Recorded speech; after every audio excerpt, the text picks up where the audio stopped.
A month shy of turning 18, my father threw me out of the house. It wasn't a loud, emotional ordeal. No tears, no yelling, just a cold, deliberate act. He stood in the doorway, arms folded, blocking the cozy glow of the house, and said, "Good luck, failure." Then he closed the door, as if I were a stranger he'd never crossed paths with again. I stood frozen, clutching my backpack strap, my breath clouding in the icy air. I'd braced for a confrontation, maybe one final shouting match, or my mother stepping in to shield me. But no, it was almost too simple for him to cast me out like discarding garbage. My mother had tried to intervene. I overheard her voice cracking as she begged, "He's still a kid. He has nowhere to go."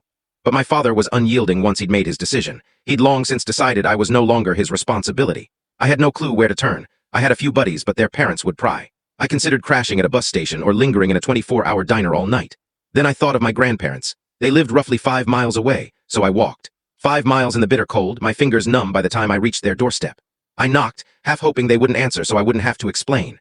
But soon, my grandfather opened the door, peering at me like he wasn't sure I was real. "Let me guess," he said. "Your dad finally lost his marbles." I nodded. He sighed, stepped aside, and welcomed me in.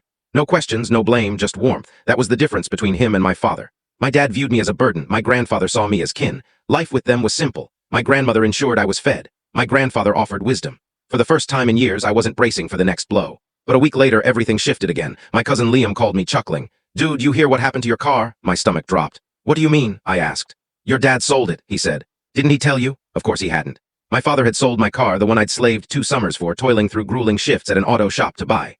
And the worst part, my sister was driving it. Technically, her boyfriend had purchased it from my dad, but she was the one flaunting it, posting selfies behind the wheel like it was always hers.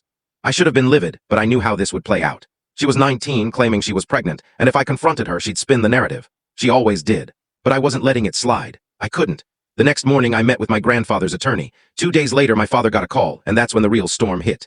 I wasn't there when he answered, but Liam, who was present, filled me in. Apparently, my dad picked up the phone, smug as ever, likely expecting a mundane call. Then the lawyer laid it out. Selling my car without my permission was illegal. Since the title was in my name, he had no right to sell it. If he didn't return the money or resolve the issue, he'd face a lawsuit. Liam said my dad lost it. At first, he brushed it off like it was no big deal. But when he realized the lawyer wasn't budging, he flipped, ranting about how I owed him, how I should be thankful he'd raised me for free all these years. Classic. An hour later, my sister called, sobbing. "How could you do this to me?" she wailed. "You know I need this car for my baby." I sat on my grandparents' couch, holding the phone away from my ear. "You're not even pregnant," I said. "Last week you were drinking at a party." She gasped like I'd struck her. "That was sparkling juice," she cried. I didn't bother debating. She hung up on me. I figured my dad would grit his teeth and pay the money back. He despised losing, but he hated legal trouble more. What I didn't see coming was what happened next. That night, Liam texted me, "Dude, your dad's throwing a party." I stared at my phone. "What?" I replied. "He's calling it a good riddance bash. There's legit a cake with your name on it." I thought he was kidding until he sent a photo. There it was, a massive sheet cake with "So long, Jack" scrawled in bold red icing. My dad had invited a crowd to celebrate kicking me out. Balloons, decorations, even a banner. I showed the picture to my grandpa. He studied it, then nodded. "All right," he said. "Let's have some fun with this." I wasn't sure what he meant, but 10 minutes later, we were in his truck, heading to my dad's place. My grandpa used to be a prankster, and apparently he still had some tricks left. We parked down the block and watched. My dad's backyard was packed. Music blaring, people drinking, laughing, enjoying themselves. The cake sat on a table by the barbecue. Then my grandpa pulled something from the back seat, a massive box of fireworks. "Ever heard of a sky show?" he asked, smirking. I cracked up. "You're for real? Your dad wants a party," he said, lighting the first fuse. "Let's make it unforgettable." We aimed the fireworks to burst over the fence, ensuring they'd explode above the party. Not dangerous, just loud. The first one went off, boom. People shrieked, drinks spilled, someone dropped a tray of hot dogs. My dad, mid-sip of beer, choked and started coughing. Then 3 more erupted in rapid succession, crack, boom, bang. Panic, chaos. My sister screamed, flailing like she was under siege. Someone dove into a shrub. Liam, who'd been secretly recording, captured the best part. The cake went flying. A firecracker must have landed close enough to jolt the table because it flipped over. Red icing splattered everywhere. My dad was standing too close and got covered. His whole front was coated in frosting. Then to top it off, the backyard sprinklers kicked on. By then we were laughing so hard we could barely breathe. My dad stomped around, shouting for everyone to calm down, drenched in red icing and sprinkler water, looking like a fool. My sister wailed about her hair getting wet, and half the guests had already bolted. Liam texted me later, still howling over the video. "Bro, your dad looks like a cherry popsicle." I leaned back in my seat, watching the madness from a safe distance. For the first time in weeks, I felt a sense of calm. The video Liam recorded blew up online. Within 48 hours, it was on TikTok, Twitter, and even some meme pages. The internet ate it up. My dad, soaked in red frosting, floundering under the sprinklers, yelling like a lunatic. It was flawless. At first, I didn't think he knew. Then my sister called again, furious. "Take that video down," she screamed. "Dad's losing it." His boss saw it, and now everyone at his job is mocking him. I blinked. "Wait, his boss?" "Yes," she snapped. "Some guy at his office found it and shared it with everyone. Someone even printed a screenshot and stuck it on the break room fridge." I muted the phone so she wouldn't hear me laugh. Apparently, my dad was in a meeting when a coworker sent him the clip. Picture sitting at your desk, all serious, when your phone pings with a video of you covered in frosting, soaked, and screaming like a fool. It got so bad that when he walked into the office, people whistled like fireworks were bursting and then pretended to duck. The final straw? His boss called him in and asked if he needed fire safety training. At that point, my dad was done. He showed up at my grandparents' house that night. I was in the kitchen when I heard a car door slam, then pounding on the front door. My grandfather sighed, set down his coffee, and went to answer. Well, well, he said, opening the door. If it isn't the cherry popsicle himself. My dad was still tipsy. No lie, the frosting had stained his skin, and even after scrubbing, there was a faint red tint on his arms and neck. You think this is funny? He snarled. My grandfather shrugged. Kinda. I want to talk to Jack, he snapped. I stepped into the doorway, arms crossed. What do you want? You're gonna fix this, he said. Call your buddy and get that video taken down. I raised an eyebrow. Liam didn't post it, someone else did. It's the internet, man, it's not going anywhere. He glared, breathing hard. You think this is funny? You humiliated me. I shrugged. You threw a party to celebrate kicking me out. What did you expect? For the first time, my dad looked stumped. He opened his mouth, then shut it. Then, as if his brain misfired, he threw out the weakest argument ever. I raised you, my grandfather snorted. Barely. My dad's face turned beet red. You know what? Fine, you're cut off. Don't expect a cent from me ever again. I looked around. Pretty sure I've been managing without you for a while now. He clenched his fists like he wanted to swing. Then, without another word, he turned and stormed back to his car. I watched him leave and felt something I hadn't in ages. Relief. Because for the first time, he wasn't calling the shots. After my dad's meltdown at my grandparents' house, I thought he might back off, accept defeat, and move on. Wrong. The man was obsessed with salvaging his image. A week after the video went viral, Liam texted me again. Bro, your dad's trying to spin this. He posted on Facebook calling you a troubled kid and saying he kicked you out for your own good. I nearly dropped my phone. I checked his Facebook and there it was. A long, melodramatic post about how he was a worried father who tried everything but had to make a tough love call. But the kicker.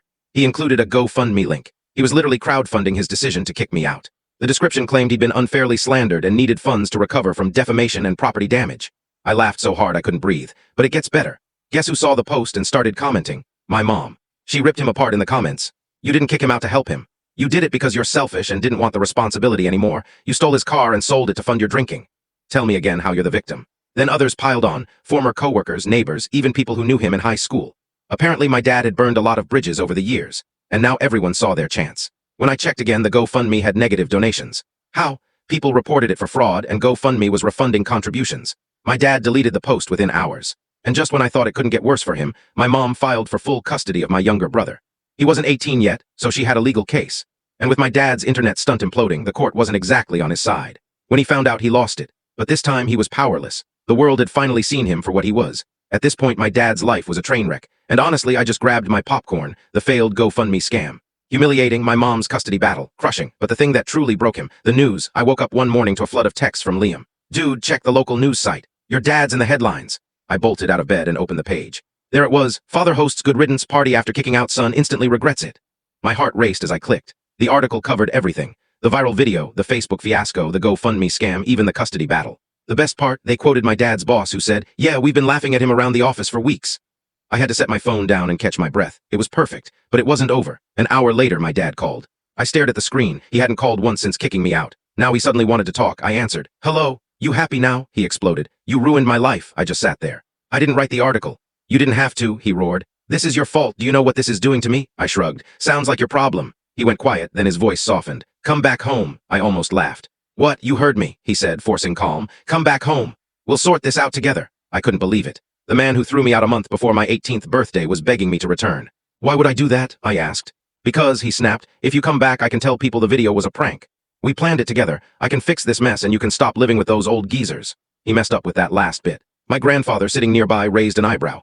"Put it on speaker," he whispered. I did. My grandpa leaned in. "Hey, popsicle man, you know Jack's not dumb, right?" Silence. Then my dad growled, "Stay out of this, old man." My grandfather grinned. "Or what, you gonna throw another party? Invite the news this time?" Click, my dad hung up. We both burst out laughing. At that point, it was official. He was finished. My dad ended up with a criminal record for grand theft auto. With no money for a lawyer, thanks to his failed GoFundMe, he lost the case. My mom won full custody of my little brother. He doesn't have to deal with my dad's nonsense anymore. My sister, turns out she wasn't actually pregnant. She confessed she made it up for attention after her boyfriend dumped her. Liam, still my favorite cousin. He sends me memes about my dad weekly. As for me, I stayed with my grandparents for a bit, saved up, and got my own place. I never went back, and my dad, last I heard, he moved out of state. No job, no friends, no one to bail him out. The man who threw me a good riddance party, turns out he was the one nobody wanted. If you like this story, be sure to like, subscribe, and hit the bell icon so you don't miss a new post. Thanks for reading.